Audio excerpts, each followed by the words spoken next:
É, você viu, Rose? Blogueirinho, né? Blogueirinho do direito. É o que me faltava mesmo, né? Mas vamos fazendo, né?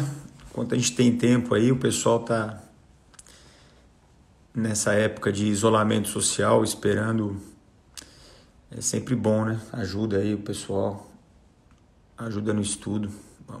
Vamos seguir. Vamos seguir.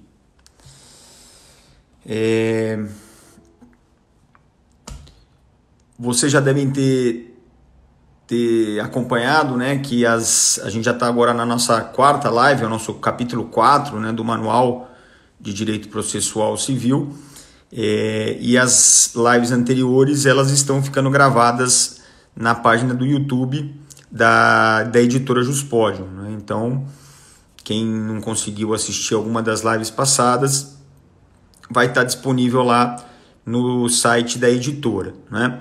Como a gente vem fazendo já, o pessoal que já está com a gente há algum tempo, eu não vou responder perguntas durante a live, mas a gente tem um canal de comunicação para que você possa encaminhar a sua dúvida, a sua pergunta sobre o que for conversado hoje, e aí a editora ela me manda essa pergunta e eu te respondo por e-mail. Então, você manda qualquer dúvida que você tiver para o endereço estude com o Daniel, né? Estude, então fica estude como Daniel, né? Estude com o Daniel, @editorajuspodium.com.br. Aí você encaminha e a editora encaminha para mim, tá? O objetivo é sim fazer live de todos os capítulos do livro, esse é o nosso objetivo. Alguns capítulos que são mais curtos a gente deve juntar 2 capítulos numa live só, mas o objetivo é exatamente esse, né? Cobrir o livro inteiro. E também o cupom de desconto, que a gente sempre faz, né, quando tem a nossa live, o cupom de desconto ele vai ser liberado assim que acabar a nossa live, e aí ele fica disponível para quem quiser adquirir o livro, que não tem ainda, até às 11 horas, né? Nossa live começou agora às 9, então até às 11, tudo bem? Vamos então dar início aqui à exposição, e hoje nós vamos conversar sobre o capítulo 4, que é o capítulo da competência. E é um capítulo, vamos dizer assim, bastante extenso, né?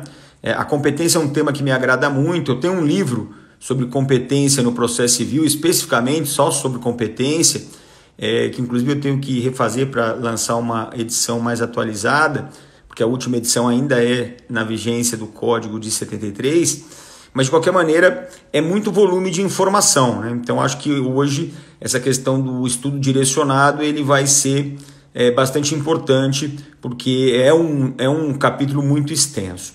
Então, para quem tem o livro na edição atual, né, na edição 2020, o capítulo 4 de competência ele começa lá na página 217. E o primeiro tópico, né, o tópico 4.1, é uma introdução bem curta, né, sobre competência, que vai basicamente tentar traçar o conceito de competência. Agora, o que eu posso te dizer? Daniel, eu posso pular esse capítulo nos meus estudos? Até pode. Eu só queria que você lembrasse de uma informação que é dada nessa introdução que eu acho importante, que é o fenômeno do competens, né? Alemão, né? E esse fenômeno do competens é o fenômeno que determina que o juízo incompetente ele tem apenas uma competência, que é reconhecer a sua própria incompetência. Então a ideia aqui é exatamente essa, né? Eu sou incompetente para tudo, menos para reconhecer que eu sou incompetente. Porque há sistemas jurídicos diferentes do brasileiro, onde a incompetência tem que ser reconhecida por um órgão superior. Aqui no Brasil não é assim, né?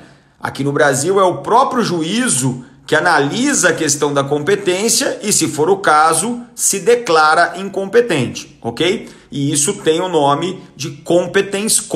Numa tradução livre aqui, né, para o direito brasileiro, na tradução livre para o português, seria a competência da competência, ou algo parecido com isso. O nosso tópico 4.2 é um tópico em que eu vou adotar o critério de distinção das regras de competência em competência absoluta e competência relativa. E aí nós vamos fazer uma comparação dessas duas realidades. Então nós vamos ver procedimentalmente no que a competência absoluta e relativa tem um tratamento diferente e vamos ver no que elas têm um tratamento diferenciado. Então a gente vai lá da página 218 até a página 230. Perceba, essa é uma parte do livro de leitura obrigatória. Leitura obrigatória. Porque há muitas informações que são recorrentes em provas de concurso público, e para você que usa o livro no dia a dia forense, são muitas informações práticas também relevantes.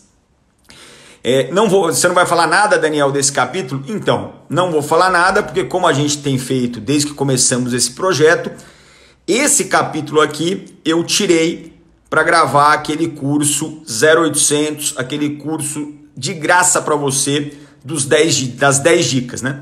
Então eu gravei 10 dicas a respeito desse ponto 4.2, né? Então a minha ajuda para você nesse estudo, você vai ter que continuar lendo, tá? Não vai querer dar um migué e falar, então eu vou ver as dicas e não vou precisar ler, não. Você vai continuar lendo o 4.2, mas você vai ter esse auxílio em vídeo, que são as 10 dicas a respeito dos temas aqui tratados, né? Num primeiro momento, essas 10 dicas elas vão ficar disponíveis na minha página do Aprenda, que é aprenda.cers.com.br/Daniel-Neves. Então você vai ter, no início vai ficar por lá essas 10 dicas, você inclusive vai encontrar as 10 dicas dos capítulos anteriores. Então, nos primeiros dias fica lá no Aprenda, tá? aprenda.cers.com.br/Daniel-Neves. E depois de um mês, né, disponível lá no Aprenda, essas aulas vão para a minha página do YouTube, Professor Daniel Neves, que é a minha página do YouTube, e para a página do YouTube da Editora Juspódio, tá? Então, não vou falar do 4.2, não quer dizer que ele não seja importante, bem pelo contrário, é tão importante que eu fiz aí esse mini curso de dicas rápidas em vídeo para você, mas seguimos aqui a nossa exposição. Chegamos lá na página 230, temos o item 4.3 e aqui, sinceramente, tá? Esse item 4.3, ele só vai interessar para quem usa o manual para atuação no dia a dia forense. Porque ele vai te dar os passos para descobrir a competência no caso concreto. E cá entre nós, em concurso público, dificilmente, a não ser numa prova que você tem que fazer uma peça processual, que aí você vai ter que saber, né, definir a competência no caso concreto, dificilmente há um problema prático para você descobrir a competência, né? São perguntas objetivas sobre competência, e tem muita coisa para perguntar sobre competência. Então, esse capítulo 4.3 é mais para quem está atuando no dia a dia forense. Fala, pô, Daniel, eu estou aqui, eu preciso entrar com um processo, eu quero descobrir qual é a competência, que passos que eu tenho que dar, que análises eu tenho que fazer para descobrir a competência do caso concreto. Então, para o pessoal do concurso, a não ser que você esteja preparando para uma prova prática profissional, que você tenha que fazer uma inicial de repente, aí você vai ter que definir a competência, pode ser importante. Mas no mais, eu não me preocuparia muito com esse 4.3. É bem curtinho também, dá no máximo aí uma página, né? Agora, esse tópico 4.4, que eu chamei, né, de limites da jurisdição nacional, na verdade, é o estudo dos artigos 21 a 24 do CPC, que substancialmente vão regular do artigo 21 ao 23 o que a gente chama de competência concorrente. E o que é a competência concorrente? São aquelas demandas que podem ser julgadas pelo juízo brasileiro e pelo juízo estrangeiro. Isso a depender, é claro, da regra de competência desse país estrangeiro, né? Vamos partir da premissa de que o Brasil aceita que seja julgado aqui e, sei lá, a Itália aceita que seja julgado lá.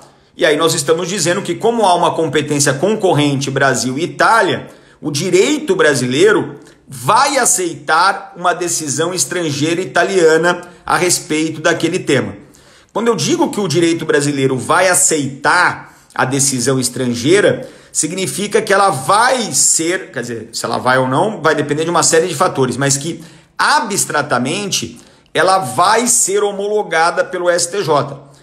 Então, se aquela parte vitoriosa lá na Itália, ela quiser efetivar a decisão dela aqui no Brasil, ela vai precisar, para dar efeitos à decisão estrangeira, passar pelo processo de homologação no STJ. E aí, como há uma competência concorrente, pelo menos com relação a essa questão, não haverá problema para que essa homologação ocorra. A ideia aqui é essa. E na competência exclusiva, a gente cria, né, o sistema jurídico ele cria regras e que exige o julgamento pelo juízo nacional.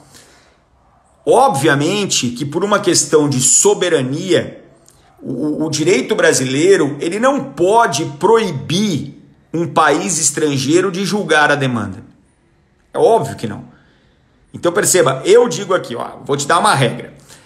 Ações reais imobiliárias de imóveis situados no território brasileiro. Aí eu crio uma regra no CPC e digo, olha, só o juízo nacional pode julgar isso aí.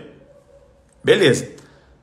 Aí o sujeito propõe uma ação real imobiliária de um imóvel situado no Brasil na Rússia. E o direito russo, que eu obviamente não tenho a mínima ideia de qual seja, ele não tem nenhuma vedação para esse tipo de ação.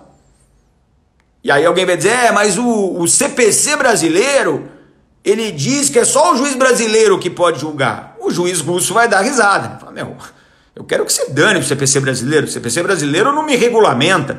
O que me regulamenta é a lei russa. Se não há nenhuma vedação na lei russa para eu julgar esse processo, eu vou julgar. Fique à vontade. Perceba que o direito brasileiro não tem o que fazer contra esse tipo de postura. Só que quando essa sentença, essa decisão russa, ela chegar aqui no Brasil, ela não será homologada no STJ. E ela não será homologada no STJ porque o STJ, sim, está vinculado a esta regra legal. Ou seja, quando a lei diz tem que ser aqui, é uma previsão quase pedagógica. Porque a lei está dizendo o seguinte, partes, não adianta fazer fora do Brasil, porque se você fizer fora do Brasil não vai adiantar. Na hora que você quiser trazer aqui para dentro, ela não vai gerar efeitos, porque ela não vai ser homologada em território nacional. Tá?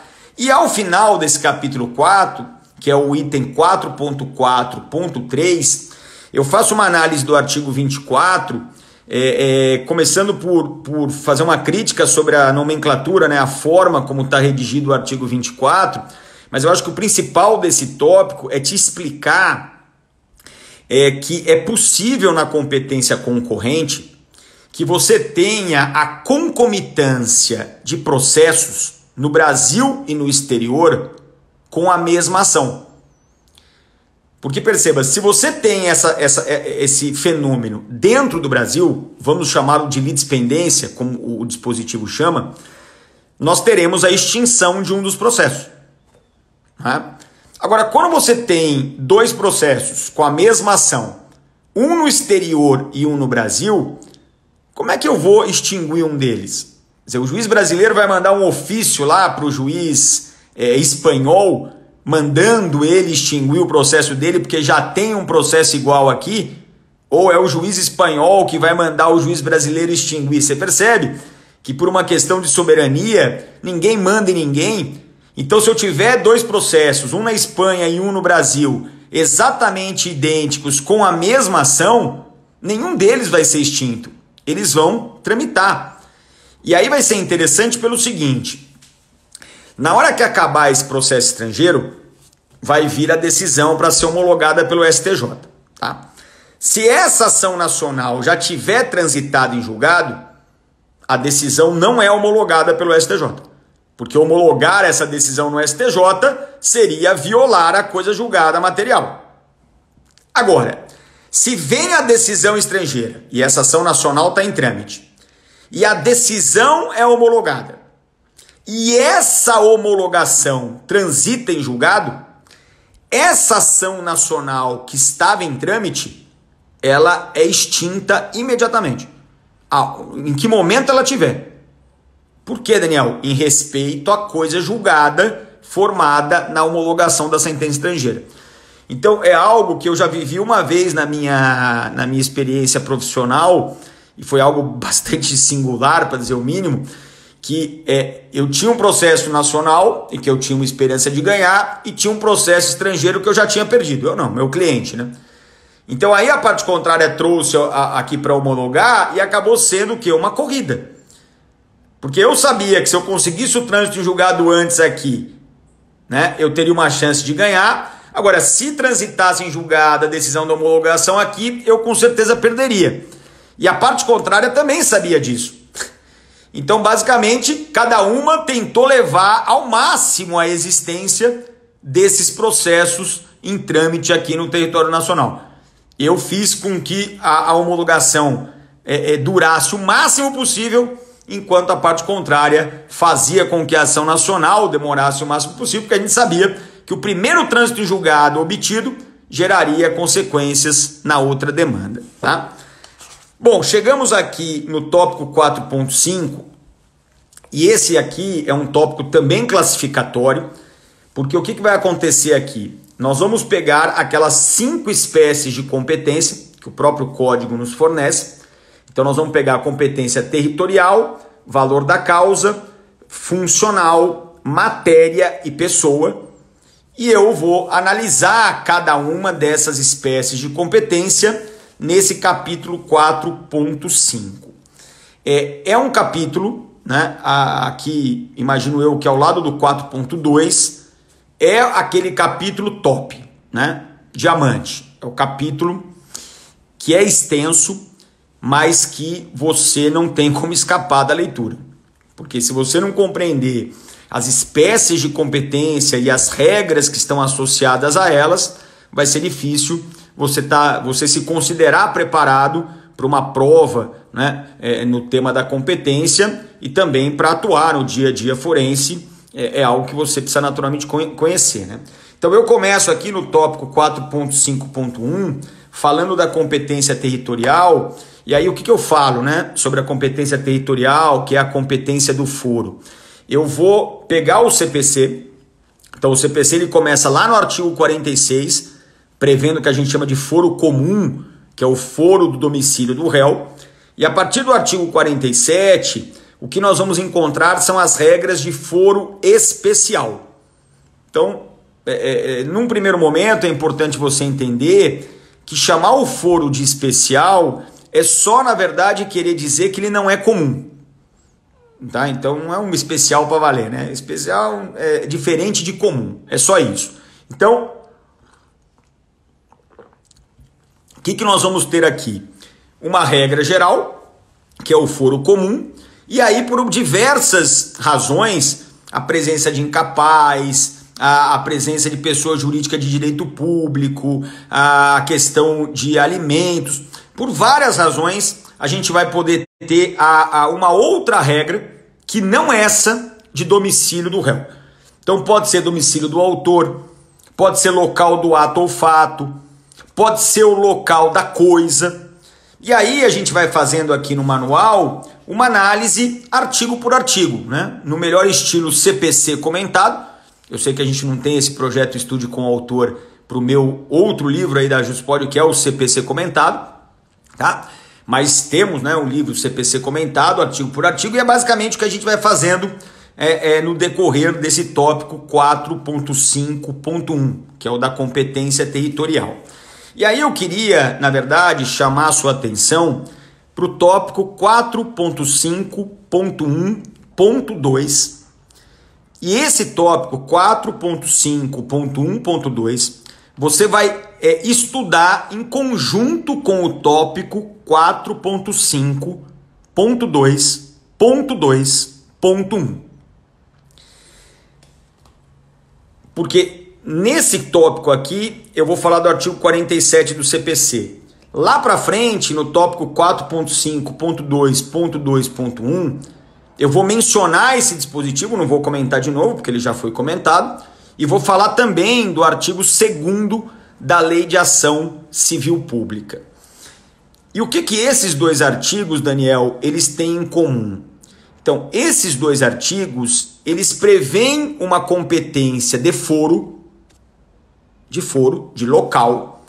Então, o artigo 47, que é o artigo que disciplina ações reais imobiliárias, quando o direito real for um dos 7 que estão tratados aqui, essa é uma outra pegadinha importante, está aqui no livro, você tem que estudar, tá? Porque é muito comum a galera falar assim, olha, não, se a demanda versar sobre direito real imobiliário, eu vou aplicar o artigo 47 do CPC. Mas o próprio artigo 47, ele já te avisa que não são todos os direitos reais que atraem a sua aplicação. São 7. São 7 direitos reais. E aí o próprio STJ tem julgamentos, e aqui a gente também menciona esses julgamentos, aqui no tópico, no 34, né? Na nota de rodapé 34 é essa? No sentido de que existem direitos reais que não estão no rol do 47 e que, portanto, havendo uma ação de direito real imobiliário, mas que não seja o direito real previsto em lei, você não aplica o 47, você vai aplicar o 46. Tá? E por que é importante essa distinção? Porque esse artigo 47, que fala do local do imóvel, ação real imobiliária, nesses direitos reais, local do imóvel, é uma regra de competência absoluta. Então, apesar de ser uma regra que determina a competência do foro, é uma regra de competência absoluta. Tá? E o artigo 2º da Lei de Ação Civil Pública é a mesma coisa, que ele fala do local do dano, local onde o dano ocorreu ou onde deva ocorrer o dano. Então, para as ações coletivas, a gente tem essa regra, que também é uma regra de competência absoluta. Nesse tópico 4.5.2.2.1, né, que é lá na competência funcional, eu vou até aqui para ele, 4.5.2.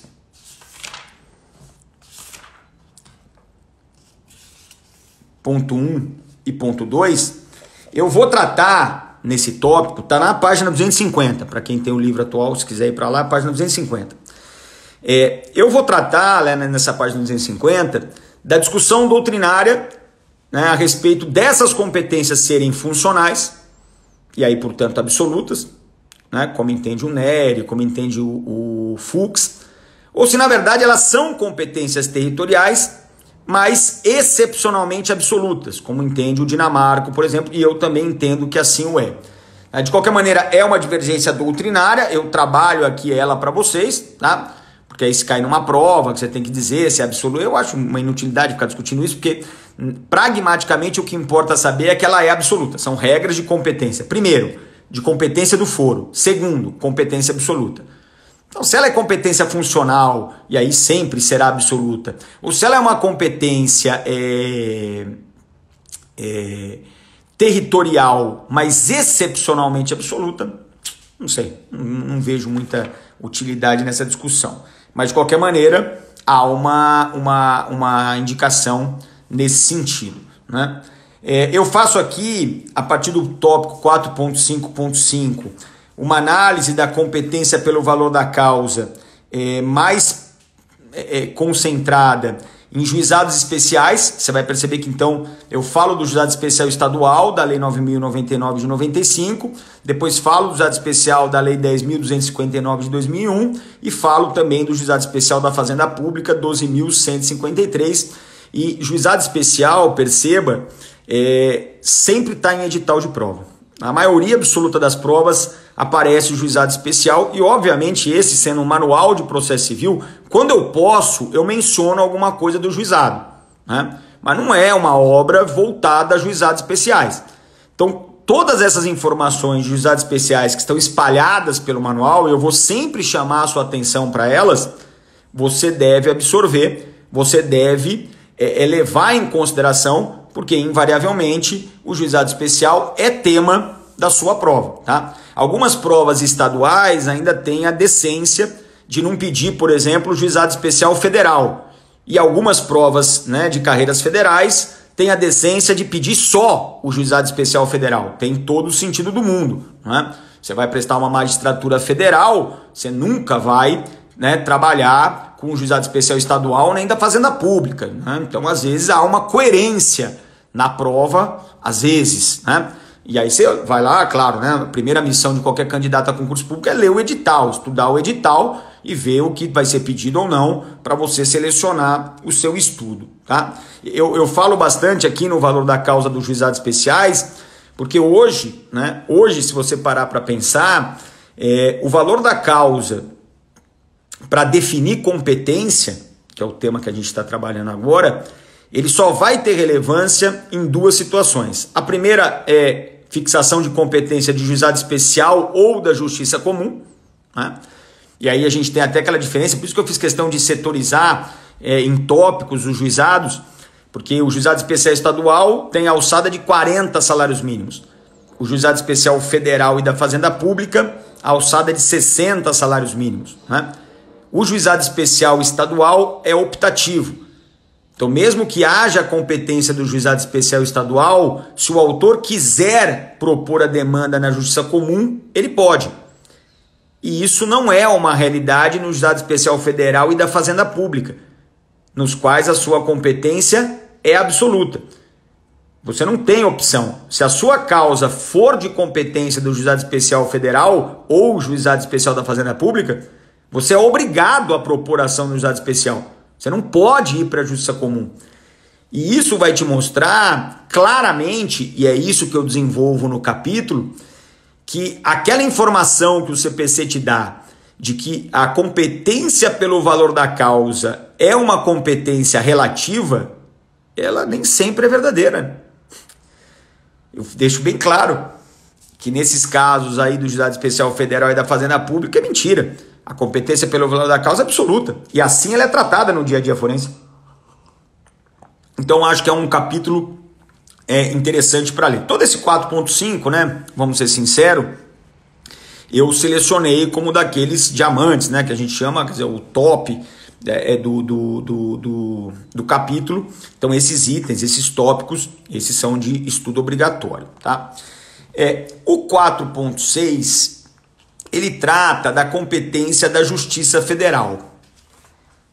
Então, o que eu vou fazer aqui? Eu vou fazer uma introdução falando a respeito da competência da Justiça Federal em si, das espécies de intervenção que podem acontecer lá, né? E intervenções que podem levar o processo da Justiça Estadual para a Justiça Federal, e depois eu faço a divisão da competência pela matéria e pela pessoa, lá do artigo 109 da Constituição Federal, e faço uma análise inciso por inciso do artigo 109 que possa te interessar aqui. Então vamos pensar juntos agora. Daniel, eu vou prestar um concurso federal. Então, eu vou prestar AGU, vou prestar MPF, vou prestar magistratura federal. Aí me responda. O estudo desse tópico 4.6 para você é essencial ou não? É evidente, é de uma obviedade ululante, em homenagem a Nelson Rodrigues, que você vai ter que estudar esse tópico, né? Óbvio, né? Não tenho nenhuma dúvida. Daniel, mas eu não estou na parada federal, não. Eu não gosto das matérias, né? Porque ainda existem aqueles que fazem o concurso porque pensando no dia depois do concurso, né? Então, Daniel, a última coisa que eu gostaria era trabalhar com, sei lá, direito previdenciário. Eu não gosto, né? Então eu não quero a carreira federal porque eu vou ter que ver isso, tributário, eu não gosto. Então eu vou para carreiras estaduais, onde as matérias são, né, que eu prefiro e tal. Então, eu estou pensando lá no meu dia de amanhã, né? Eu vou comer o pão que o diabo amassou, não me parece que seja para ter uma vida desgraçada dali para frente, né?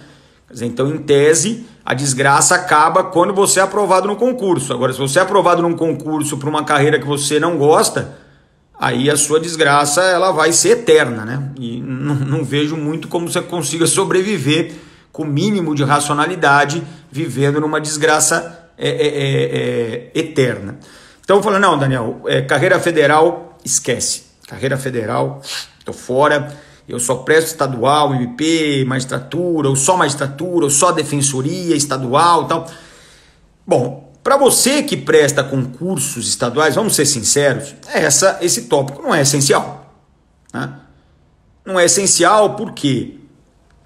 Porque a competência da justiça estadual, ela é uma competência residual.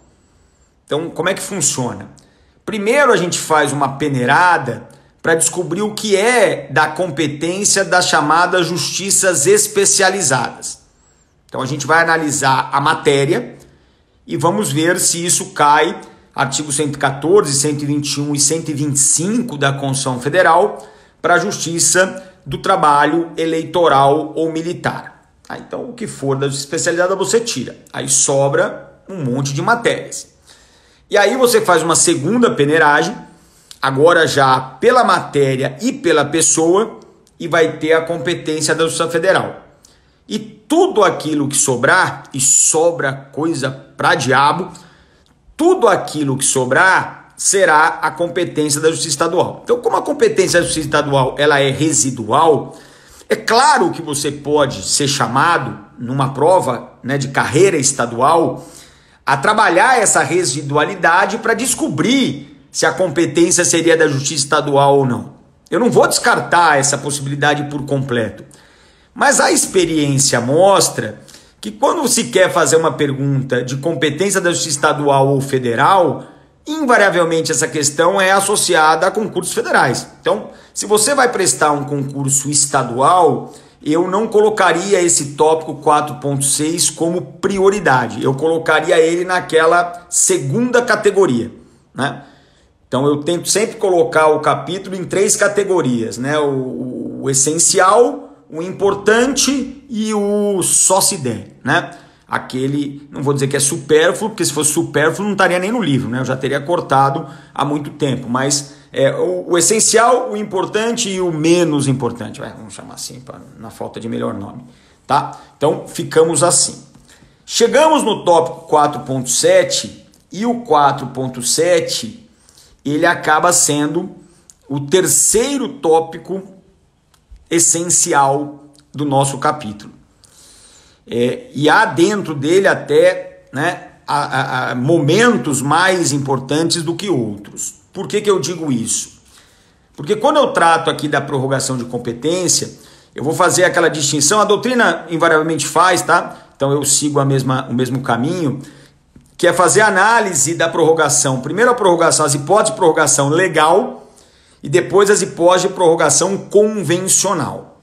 Então, eu começo falando, e aqui para mim é o filé do 4.7, a conexão e a continência.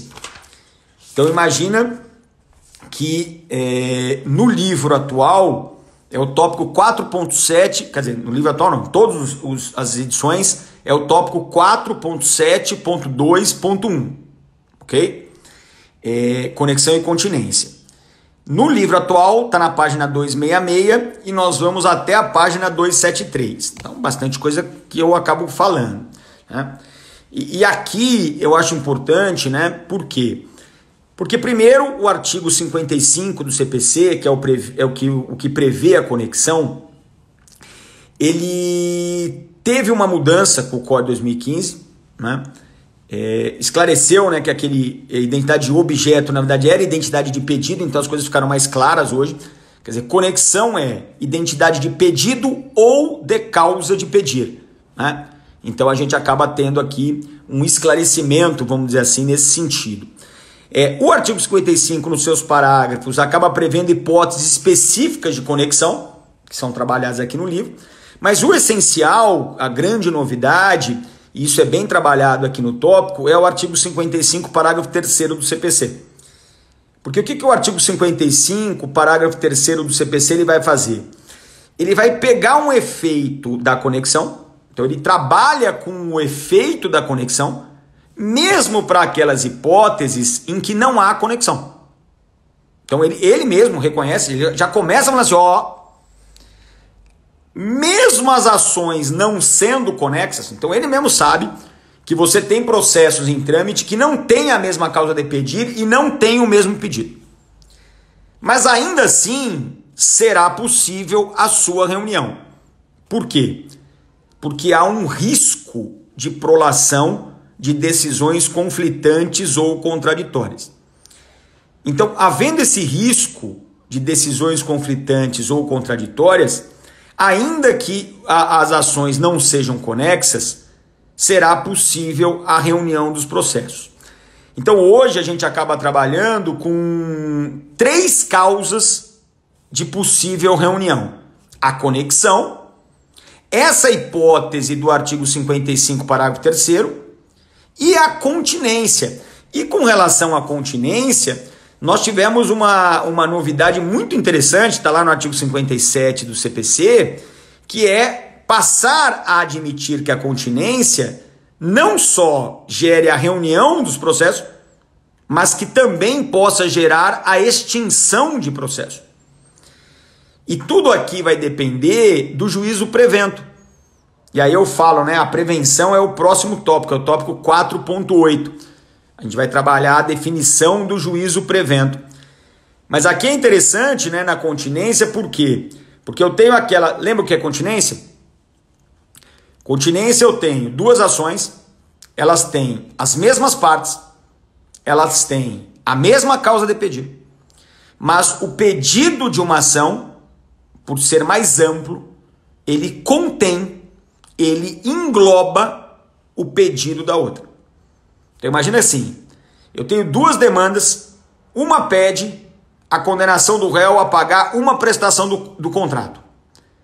Na segunda ação, eu peço para o réu pagar o contrato inteiro. Então, o contrato tinha quantas prestações, Daniel? 6. Ora, ao pedir a condenação ao cumprimento integral do contrato, obviamente está incluída a prestação do cumprimento da primeira prestação. Então, aí eu teria uma hipótese de litispendência. Aí eu vou ter a ação continente, que é essa ação mais ampla, pedido mais amplo, e a ação contida. Tenho que definir a prevenção do juízo, Daniel, e a prevenção do juízo segue as regras do artigo 58 do CPC, tanto para conexão quanto para continência. Ótimo. O juízo prevento é o juízo da ação continente, dessa ação aqui que tem o pedido mais amplo. O que acontece com a ação contida? Ela é extinta. Perceba. Para que eu vou mandar essa ação contida para onde já está a ação continente? Essa ação continente já vai decidir o pedido que está na ação contida. Não tem nenhum sentido esse trabalho de mandar esse processo para cá. Então extingue. Acabou. Agora, se o juízo prevento for o juízo da ação contida, aí eu vou ter a reunião dos processos. Porque eu não posso extinguir a ação continente, porque evidentemente eu não teria, né, como decidir todo o pedido que está aqui só resolvendo o pedido da ação contida. Você, nesse momento da exposição, pode estar se perguntando o seguinte: pô, Daniel, por que não criam então uma regra diferente de prevenção para continência? Né? Quer dizer, por que não vai lá e fala assim, olha, na continência é sempre o juízo prevento da ação continente. Pronto, e aí a gente vai lá e extingue a ação contida. Quer dizer, o legislador ele não fez isso porque uma regra dessa incentivaria uma fraude processual para ofender o juízo natural. Claro, eu tenho lá um processo, eu odeio o juiz, eu quero sair de lá, o que eu faço? Eu faço uma outra ação contra o mesmo réu, com a mesma causa de pedir, e faço um pedido mais amplo. E aí digo, olha, aqui está a minha ação continente. Não, mas o juízo prevento é da ação contida. Não interessa. Porque aqui na continência o que interessa apenas é o juízo da ação continente. Extingo aí essa ação contida. Né? Então isso seria, obviamente, um mecanismo para a parte burlar o princípio do juízo natural, e o legislador não queria que isso acontecesse, evidentemente. Tá? Então, a regra de prevenção ela é a mesma para conexão e continência. Tá bom? E eu vou ter, então, essas 3 possibilidades de reunião do processo: conexão, continência, a depender do juízo prevento, e a hipótese do 55, parágrafo 3º. E eu digo sempre, né, a possibilidade de reação, isso está bem trabalhado aqui no meu livro. Por quê? Porque o STJ, e aqui eu tenho jurisprudência a rodo, né, dado aqui no manual, O STJ, ele entende que que não é obrigatória essa reunião dos processos, tá? Que a reunião dos processos ela não é obrigatória. Por quê? Porque caberá, e o STJ usa essa expressão, né, a análise do juízo, ou a realização, na verdade, de um juízo de conveniência no caso concreto. E essa conveniência, ela significa o quê? A análise dos prós e contras da reunião. E aí eu faço questão aqui de colocar num tópico, que é o 4.7.2.1.3, a descrição abstrata, obviamente, de quais seriam as vantagens e desvantagens de uma reunião nessas três hipóteses que eu te coloquei aí. Conexão, continência e a do 55, parágrafo 3º. E aí o que vai, né, segundo a orientação do STJ, determinar se nós reunimos ou não reunimos as demandas conexas, é saber se os prós vencem os contras ou se dá o contrário, tá? Então, aqui está bem desenvolvido, né, as vantagens e desvantagens, e no tópico seguinte, a questão da obrigatoriedade ou facultatividade, onde há todo o desenvolvimento para você entender que é facultativo, que vai depender do caso concreto, né? Daí passamos para as prorrogações voluntárias, eleição de foro, é sempre importante saber, é uma página só também, né? Não custa nada você estudar a eleição de foro, a vontade unilateral do autor, e aí chegamos no 4.8, que é um tópico bem curtinho, né? Bem curtinho, porque ele tem 2 parágrafos, então você não tem justificativo para não ler, tá? E vai tratar apenas da definição do juízo prevento, que a gente aqui já comentou en passant, tá? E no fim do meu capítulo sobre competência, eu tenho o último tópico, que é o tópico 4.9, o princípio da perpetuatio jurisdictionis, artigo 43 do CPC, e esse princípio da perpetuatio jurisdictionis é aquele princípio que determina que mudanças supervenientes de fato ou de direito não afetam a competência do processo, que é justamente a ideia de não tornar o processo itinerante, né? De limitar que o processo se estabeleça em algum lugar e que essas alterações supervenientes de fato ou de direito não afetem o processo. O que acontece aqui? Está tudo aqui analisado, evidentemente. Nós temos 2 exceções a esta regra.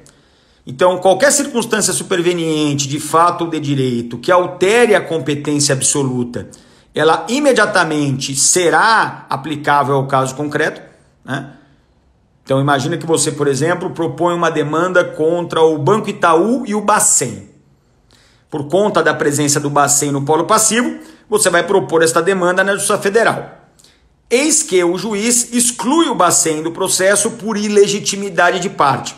Então vai sobrar quem? Você contra o Banco Itaú. Continua esse processo na Justiça Federal? Evidentemente que não. Não há mais nenhuma razão para esse processo continuar na federal. O juiz manda para a estadual.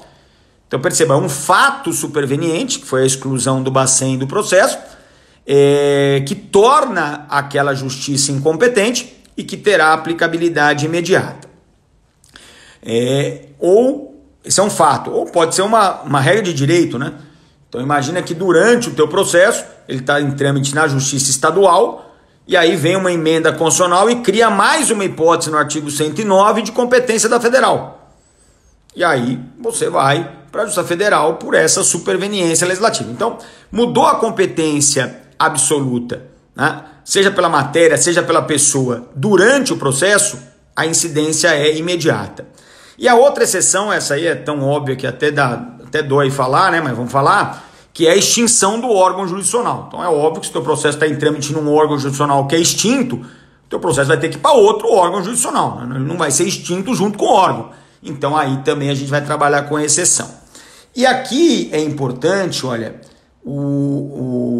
as notas de rodapé 158 e 159, elas estão na página 277, né? Então é importante aqui a gente analisar exceções que o STJ cria que não estão previstas em lei, que é a exceção da ação de alimentos e na ação de guarda de incapaz. nas quais o STJ entende que uma mudança superveniente do endereço do alimentante ou do incapaz é suficiente para a mudança da competência do processo. Então aí, e é interessante porque esse é o exemplo clássico que a gente dá para mostrar o princípio da perpetuatio jurisdicionis. Quer dizer, eu propus uma demanda hoje, usei o foro comum, você é domiciliado em João Pessoa. Pá, entrei em João Pessoa. Aí o que você faz? Você 2 meses depois muda para Aracaju. Aí eu vou falar, bom, vamos embora atrás dele? Não, não vamos, porque essa mudança de endereço é uma mera mudança de fato que não vai afetar a competência perpetuatio jurisdicionis. Mas o STJ, e aí eu cito julgados aqui, né, nas notas de rodapé 158 e 159, são julgados da segunda sessão, né, do STJ, que reúne a terceira e a quarta turma, eles acabam, né, nesse caso, admitindo que a mudança de endereço possa excepcionar a regra da perpetuatio competência, né? Aquela ideia clássica de tutela do alimentante, de tutela plena do incapaz, acaba indo por aí. Tudo bem?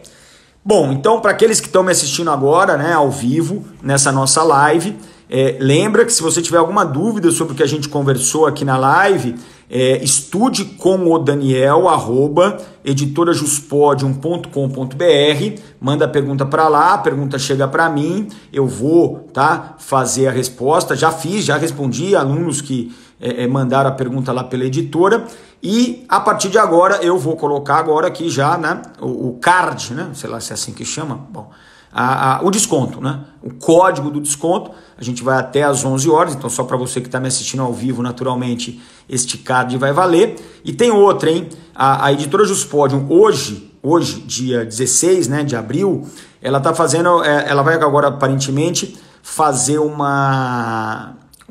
promoções diárias sobre matérias, né? Então hoje a matéria é processo civil. Então o meu manual de processo civil vai estar nessa desconto da live até às 11. Só que esse meu livro, o meu CPC comentado, o meu manual de processo coletivo e o meu livro de ações constitucionais, eles vão estar em desconto durante o dia inteiro, porque hoje é o dia do processo civil. Então todas as obras de processo civil da editora Juspodium vão estar em promoção, então aproveite aí, beleza? Ô, Salvador aqui, ó, foi minha aluna, pô, saudade aí, viu? Saudade de viajar para dar aula presencial, isso que eu vou dizer, viu? A Carol tem o manual, CPC comentado, excelente. E aí, Luiz, como é que vai a nossa Lisboa? Revisando aqui o processo, né? Os civilistas aí acompanhando, pô. Comprei o livro, chegou semana passada, legal. O Dudu, obrigado por responder ao meu e-mail anteontem, tamo junto. Márcio Leme, vamos comprar para sortear. Temos hoje a live, hein, Márcio, às 17 horas. Maravilha, beleza? Legal, gente? Então, até a próxima aí, abração.